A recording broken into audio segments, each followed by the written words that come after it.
The shorter your sleep, the shorter your life. The decimation of sleep throughout industrialized nations is having a catastrophic impact on our health, our wellness, even the safety and the education of our children.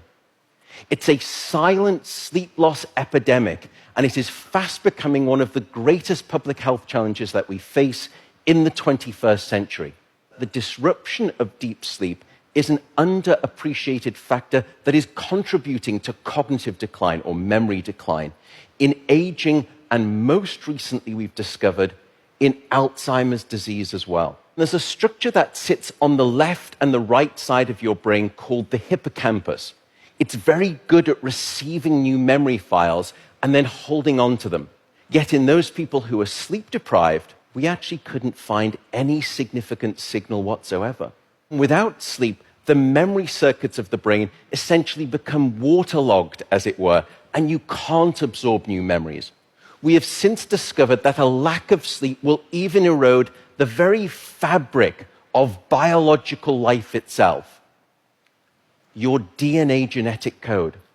So here in this study, they took a group of healthy adults and they limited them to 6 hours of sleep a night for 1 week.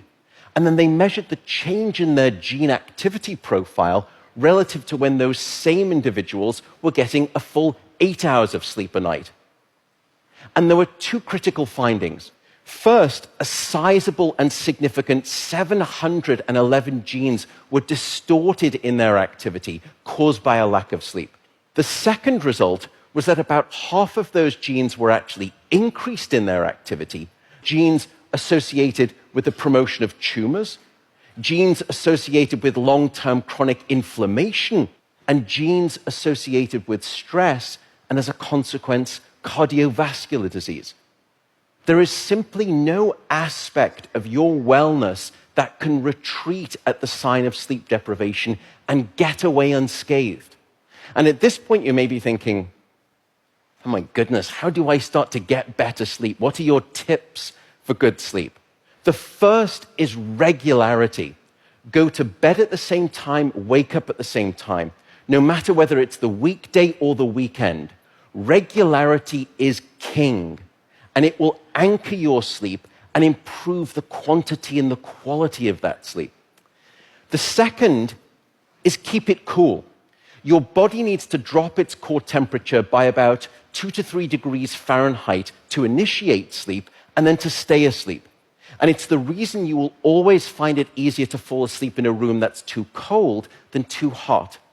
So aim for a bedroom temperature of around 65 degrees or about 18 degrees Celsius. That's going to be optimal for the sleep of most people. Sleep, unfortunately, is not an optional lifestyle luxury. Sleep is a non-negotiable biological necessity.